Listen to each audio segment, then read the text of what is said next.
कि साची निवाज जी, प्यारी सात संगत जी, प्यार और सत्कार से कहना धन निरंकार जी। सात संगत जी, सबसे पहले सतगुरु माता जी का शुक्राना, जिनकी कृपा से हमारा ये जीवन का सफ़र बहुत ही आनंदमय बीत रहा है। संगत जी, दासी सतगुरु माता जी का आधार लेते हुए, आसरा लेते हुए आप जी के चरणों में विचार रखने जा रही है। आप जी ये विचार प्रवान करना। अगर दासी से कोई गलती हो जाए तो क्षमा करना। कहते हैं, बहुत पुरानी बात है, सुंदरगढ़ नामक एक राज्य था, जिसका राजा सुमंत बहुत ही धन का लालची था। वह हमेशा यही विचार किया करता था कि किस प्रकार उसका राज्य सबसे धनवान बने, वह किस तरह बहुत ज़्यादा धनवान राजा बने। इस तरह वो विचार करता रहता था कि मैं अधिक से अधिक पैसा किस तरह इकट्ठा करूं। इसके लिए वह नए नए तरीके सोचा करता था, नए नए नियम लागू करता रहता था। उसकी प्रजा भी उससे परेशान रहती थी।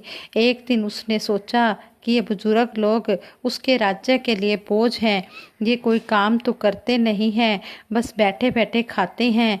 इनके दवा इलाज और सुविधाओं पर जो खर्च होता है वह अलग। इसलिए उसने अनाउंसमेंट कर दी कि उसके राज्य में 60 साल से ऊपर का कोई व्यक्ति नहीं रहेगा। जिनके घरों में 60 साल से ऊपर के लोग हैं वो उन्हें जंगल में छोड़ आएं। प्रजा में कुछ लोगों को राजा की यह बात अच्छी नहीं लगी, लेकिन कुछ लोगों को राजा का आदेश बहुत बुरा लगा। इस अवस्था में जब बुजुर्गों की सेवा की जानी चाहिए, तब राजा आदेश दे रहा है कि उन्हें जंगल में छोड़ दिया जाए। लेकिन राजा के आदेश की अवहेलना भी कौन कर सकता था। लोगों ने राजा की आज्ञा का पालन किया। राजा सुमंत के राज्य में ही एक लड़का अपनी बुजुर्ग माता के साथ रहता था। वह लड़का अपनी माता से बहुत प्रेम करता था। इस आदेश से उसे बहुत पीड़ा हुई, लेकिन राजा की आज्ञा का पालन करना भी बहुत जरूरी था। इसलिए वह अपनी बुजुर्ग और असहाय माता को अपनी पीठ पर लाद कर जंगल की ओर चल दिया। रास्ते में चलते हुए उसकी माता झाड़ियों से लकड़ियां तोड़ तोड़कर रास्ते पर डाल रही थी। यह देखकर लड़के ने अपनी माता से पूछा, माता, यह आप क्या कर रहे हो? माता ने जवाब दिया, बेटा, वापसी में तुम रास्ता न भूल जाओ, इसलिए मैं यह लकड़ियां डाल रही हूँ। माता के प्रेम को देखकर वह लड़का फूट फूट कर रोने लगा। उसने निश्चय किया कि वह अपनी बुजुर्ग माता को जंगल में नहीं छोड़ेगा। रात के अंधेरे में वह अपनी माता को वापस घर लेकर आ गया। घर के आंगन में खुदाई करके उसने एक गुफा बना दी, जिससे किसी को पता न चले कि उसकी माता उस गुफा में रहती है। बेटा समय पर गुफा के अंदर जाकर माता की सेवा करता। थोड़े समय बाद उस राज्य की धन संपत्ति को देखकर एक शक्तिशाली पड़ोसी राजा ने सुंदरगढ़ पर आक्रमण कर दिया। इस युद्ध में सुंदरगढ़ की हार हुई। राजा सुमंत बंदी बना लिया गया। पड़ोसी राजा ने अनाउंसमेंट की कि सुंदरगढ़ का कोई भी नागरिक अगर मेरे 2 प्रश्नों के उत्तर दे देगा तो मैं सुंदरगढ़ राज्य और राजा सुमंत को भी छोड़ दूंगा। पूरा राज्य क्वेश्चन सुनने उमड़ पड़ा। क्वेश्चन सुनने के लिए आ गया। राजा ने एक शीशे का छोटा सा बर्तन दिखाते हुए कहा, इसे कद्दुओं से भर दो। लोगों ने उस बर्तन को देखा और कहा, इस छोटे से बर्तन में तो एक भी कद्दू नहीं आ सकता। राजा ने जवाब देने के लिए 7 दिनों का टाइम दिया, लेकिन किसी को जवाब नहीं सूझ रहा था। वह लड़का भी वहाँ था। रात में जब वह अपनी माता के पास गया तो उसने अपनी माता से सारी बात बताई। माता ने उससे कहा कि शीशे के बर्तन में मिट्टी भरकर उसमें कद्दू के बीज डाल दो। 3-4 दिन में जब बीज उग जाएं तो उन्हें राजा के पास ले जाना। लड़के ने वैसा ही किया और सचमुच 4 दिन बाद शीशे का वह बर्तन कद्दू के छोटे छोटे पौधों से भर गया। लड़का बर्तन लेकर राजा के पास गया।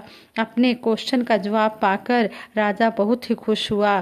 फिर उसने दूसरा क्वेश्चन किया, एक जैसी दिखने वाली 2 गायें एक साथ खड़ी हैं, उनमें से माँ बेटी की पहचान कैसे करोगे? तो इसका भी जवाब किसी को नहीं मिल रहा था।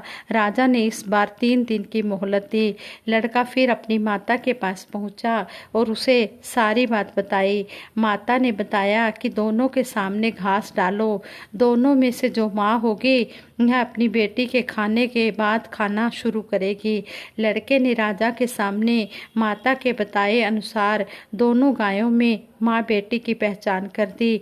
पड़ोसी राजा ने अपने वादे के अनुसार सुंदरगढ़ के राजा और राज्य दोनों को मुक्त कर दिया। राजा सुमंत बहुत खुश हुए।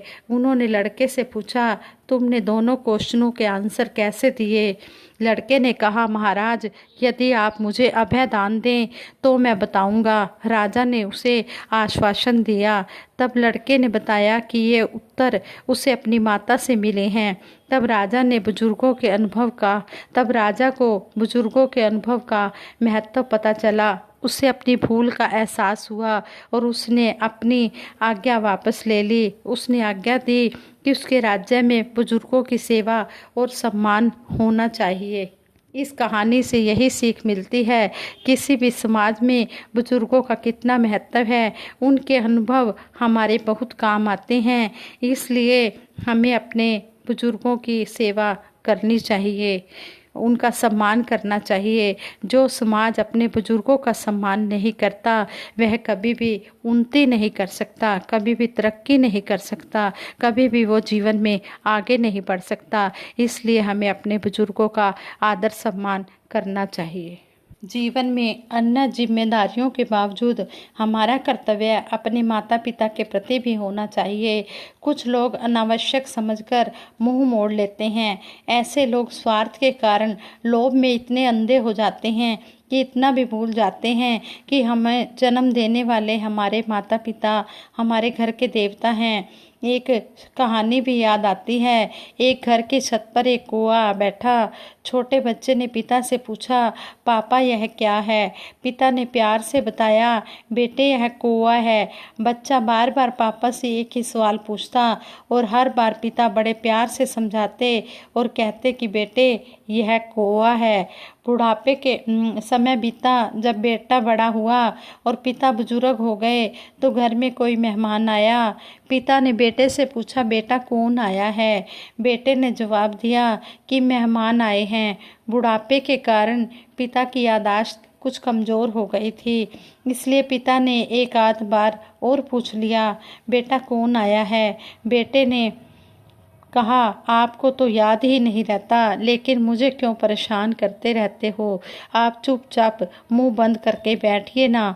वाह रे संतान, किसी ने सच ही कहा है कि जिस बेटे को बचपन में माँ बाप बोलना सिखाते हैं वही बेटा बुढ़ापे में माँ बाप को मौन रहना सिखाता है। हे पुत्र, बचपन में तू अपनी माँ का बिस्तर गीला करता था, अब बड़ा होकर उनकी आंखें गीली करता है। क्या तुझे अपने माँ बाप को गीले पर रखने की आदत हो गई है? कर्तव्यों से मुंह मोड़ने वालों के लिए किसी शायर ने खूब कहा है, कुत्ते को घुमाना याद रहा, एक गरीब की रोटी भूल गए, साली का जन्मदिन याद रहा, पर माँ की दवाई भूल गए। धन्य है हमारे सतगुरु माता सुदीक्षा जी महाराज, जो ऐसे ऐसे इंसान बना रहे हैं जिन्हें यह सब सिखलाने की ज़रूरत नहीं, क्योंकि इनके जो गुरसिख हैं वो सजग, चेतन और कर्तव्यनिष्ठ होते हैं। निरंकारी मिशन ऐसे इंसान बनाता है जो अपने जीवन के हर पहलू को संतुलित रखते हैं। कहते हैं कि सतगुरु की कृपा से इंसान के मन में प्रेम, करुणा और दया का भाव बस जाता है। जिसके दिल में यह मालिक बस जाता है वह सबका भला करता है, सबका भला मांगता है और उसे पता होता है कि मेरे घर में मेरे बुजुर्ग माता पिता हैं, वह सतगुरु की प्रेरणा को, सतगुरु की बात को आगे रखता हुआ जो भी सतगुरु ने सिखाया है, सतगुरु की सिखलाई को आगे रखते हैं और अपने पेरेंट्स की सेवा करते हैं। धन्य है वे बच्चे जो अपने पेरेंट्स की सेवा करते हैं और उनका आशीर्वाद लेते हैं। हमें हमेशा अपने बुजुर्गों को आदर मान सम्मान देना है, इनका महत्व समझना है, इनका आदर करना है। ऐसे ही भगवान राम जी की भी बात सुनने को मिलती है कि महाराजा दशरथ के आदेश से भगवान श्री राम जी का राज्याभिषेक होने जा रहा था। सब लोग शुभ मुहूर्त की प्रतीक्षा कर रहे थे।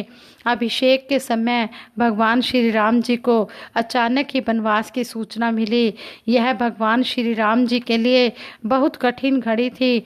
उस समय भगवान श्री राम जी को कोई कैसे समझाता होगा, कोई कुछ करने को कहता होगा, परंतु उन्हें कोई दुख ना हुआ कि मुझे वनवास क्यों दिया जा रहा है। उस समय उन्होंने माता कैकेयी की इच्छा और पिता की आज्ञा का पालन करना अपना सबसे उत्तम धर्म समझा। हर किसी का अपना अपना सोचने का पैमाना है, परंतु भगवान श्री राम जी समय की कसौटी पर खरे उतरे और मर्यादा पुरुषोत्तम भगवान राम कहलाए। यहाँ हमें यह ध्यान रखना होगा कि जीवन समस्याओं से भरा हुआ है। थोड़े थोड़े समय बाद हमारे जीवन में ऐसी स्थितियाँ बनती रहती हैं जहाँ पर सही फैसला कर पाना बड़ा कठिन हो जाता है।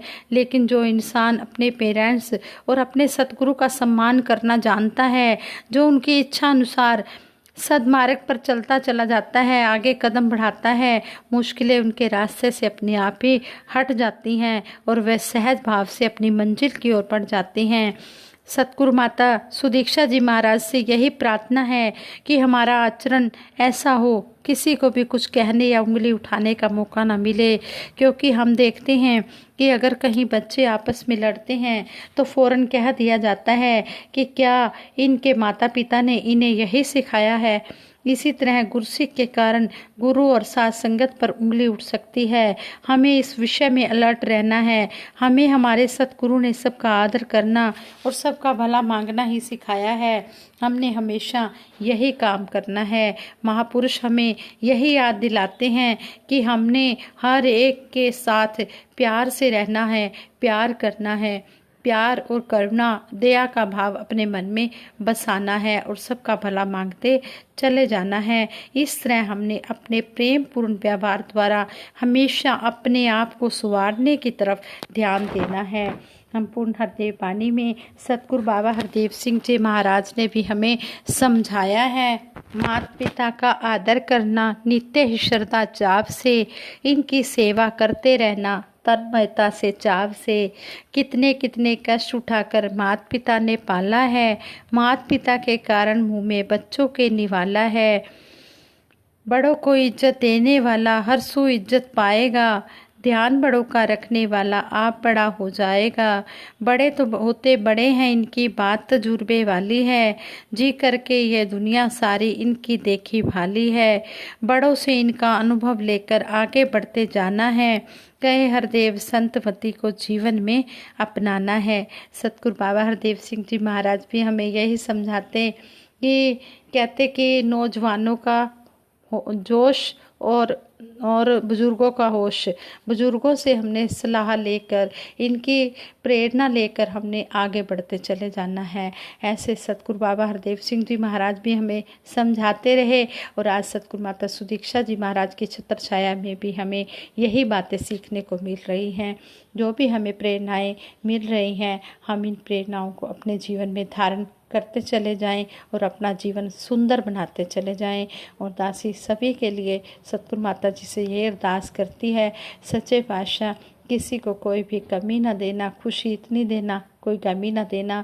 सभी स्वस्थ रहें, निरोग रहें, सभी को हर प्रकार की खुशियाँ मिलें, सभी के कारोबार बढ़ें और सभी को इतनी खुशियाँ मिलें कि तन मन धन से सुख पाते हुए सेवा सिमरन सत्संग के साथ जुड़े रहें। दासी से विचार करते हुए कई प्रकार की त्रुटियाँ हुई होंगी। दासी उन त्रुटियों के लिए आप जी के चरणों में क्षमा प्रार्थी है और सभी के सुखों के लिए दासी अरदास करती है। निरंकार का एहसास करते हुए सिमरन में सभी साथ देना। दासी सिमरन कराएगी। तू ही निरंकार मैं तेरी शरण हाँ मैनू बख्श लो। तू ही निरंकार मैं तेरी शरण हाँ मैनू बख्श लो।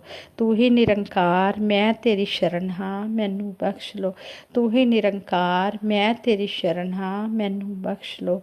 तू ही निरंकार मैं तेरी शरण हाँ मैनू बख्श लो। बोलिए सतगुरु माता सुदीक्षा सविंदर हरदेव जी महाराज की जय। निरंकारी राजमाता गुरु बचन अवतार की जय। साथ संगत जी प्यार से कहना धन निरंकार जी।